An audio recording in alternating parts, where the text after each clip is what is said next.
Hello, my name is Gray McBride, and if you are just joining us, we are in the middle of a series of takeaways from Jonathan Haidt's book, Anxious Generation. Today, we're going to be talking about how devices, social media, and video gaming affects boys and girls differently. According to Jonathan Haidt in his book, for girls, to quote him, he says, there is a clear, consistent, and sizable link between heavy social media use and mental illness. For boys, on the other hand, devices provide ways for them to meet their agency and communication needs to some degree alone in their bedrooms. We're going to start with girls and what those effects look like first.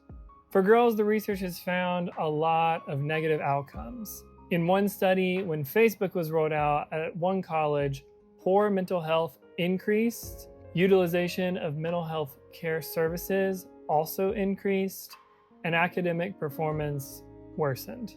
In addition, 1 in 5 high school girls experience cyberbullying every year, and face-to-face bullying has increased amongst girls since 1998, while it has decreased for boys. Furthermore, young women in one study were exposed to images of very thin women, and they became more anxious as a result.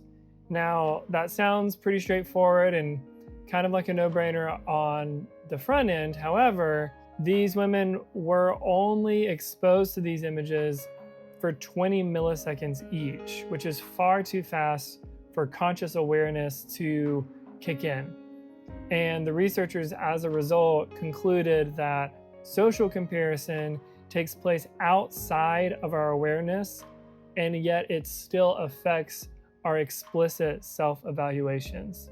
So overall, for girls, a lot of the research is around social media and how it kind of hijacks girls' more social brains and leads to negative outcomes like the social comparison that can be detrimental to health, as well as bullying, either in the form of face-to-face bullying or cyberbullying.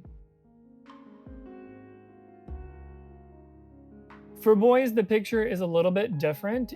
Most of the research has found that most of the negative outcomes come from video gaming specifically. And part of the problem for boys is that we are experiencing a bit of a loneliness crisis amongst boys and young men in general. And as a result, as I said earlier, boys are finding that video games and the internet in general is an easy way to get their social, emotional, and communications needs met.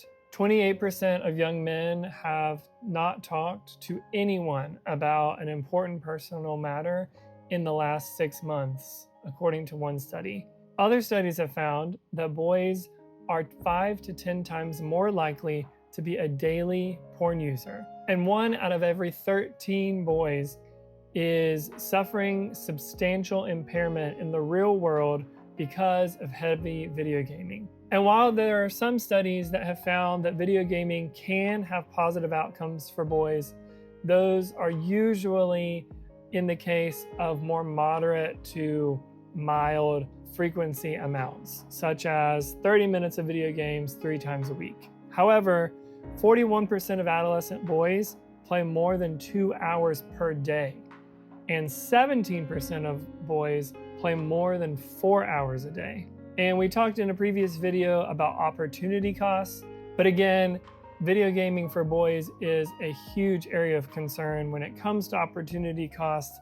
This idea that any time that you spend doing one thing is being taken away from something else.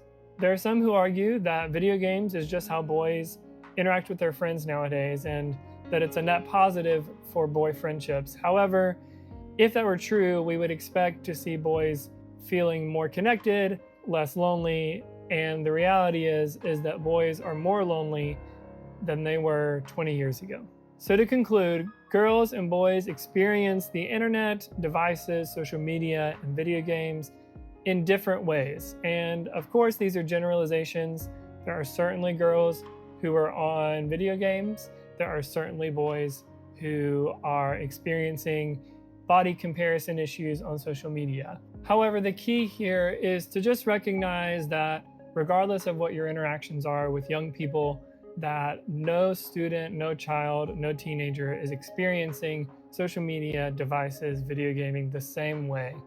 And while these generalizations can be good jumping off points for understanding more generally how it's affecting boys and girls differently, it's always best to have a conversation with whatever gender or whatever type of child that you have in your life.